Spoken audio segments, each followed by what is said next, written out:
Welcome back to the channel and welcome back to another quick pick prediction video. In this video, I'll be predicting the heavyweight bout between Chase Sherman versus Jake Collier. And how I see one right here between Sherman versus Collier. Another one of these fights that you can kind of say is a circus bum fight almost. No disrespect, but it is what it is. Like, it's not a circus fight, but I don't know. Chris Barnett probably mad somewhere hearing that again. He'd be like, this man, here you go again talking about circus fights. But either way. Either way, with this one, I feel like both of these guys are very iffy. Collier should not be a heavyweight. This man like a middleweight, really. But hey, maybe in middleweight he probably would have been cut already. But the heavyweight division, lower end is so horrendous. Man barely made it past a fat vacation-ready Volante. Barely made it past him. Then gave up a close decision to Carlos Felipe, who's somewhat decent, but who not really all that great anyway. Another low-end heavyweight, low tier weight. And if his wrestling and grappling was so decent or any bit to respect at heavyweight, he would have tapped out Felipe. He wouldn't have tapped out Volante, because Volante actually has some decent enough grappling. Cardio got some issues. Fighting has some issues. Defense some issues. But Volante is a pretty decent enough fighter when he is game. When he is game. But he hasn't been game at heavyweight all. I think heavyweight he just been here to collect his check and walk out of it. Been eating all the donuts, drinking all the beer, drinking all the booze, guzzling that stuff down. That man was not apt to really fight out there. The man was out there to collect the check. At least called his last fight with Barnett. But either way.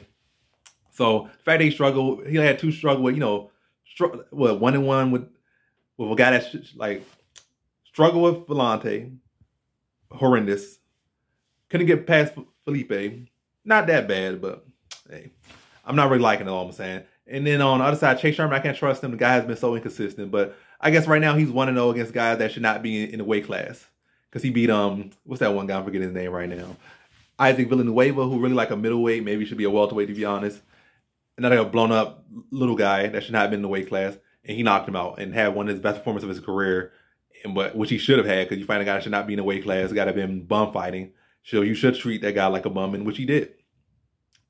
And now he's going there with another guy that's like probably should have, is a former middleweight and should be at middleweight, maybe even welterweight. And now he's at heavyweight, just fat, look like he eat all the cakes and donuts. I feel like, yes, Collier is the more well-rounded fighter to an extent, but is he the well-rounded fighter to an extent that he can implement it to, decent enough success to get a win or a stoppage over Chase Sherman? I don't think so. I just feel like Collier will come in there, we had some tools, look decent for a while, but once he starts feeling the power from Sherman, I'm going to start seeing wilt.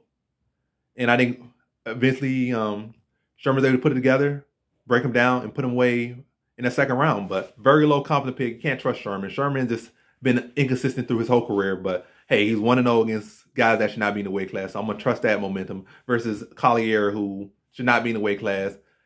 Been struggling with the lowest end of the weight class. So two of the lowest ends of the weight class, but one guy actually fits into the weight class. Another guy's skills aren't really transferring up to the higher weight class, because it's not like he came up to heavyweight, put on some muscle. He put on fast food. So, yeah, Chase Sherman in this one. Bigger, stronger, actual heavyweight, more power. And he'll be able to find that chin and find Collier without too much issues. Collier going to be able to find him too, but I feel like Sherman's definitely going to be dishing more out. His shots going to be weighing on Collier much more. So in this fight, I got Chase Sherman via second round TKO.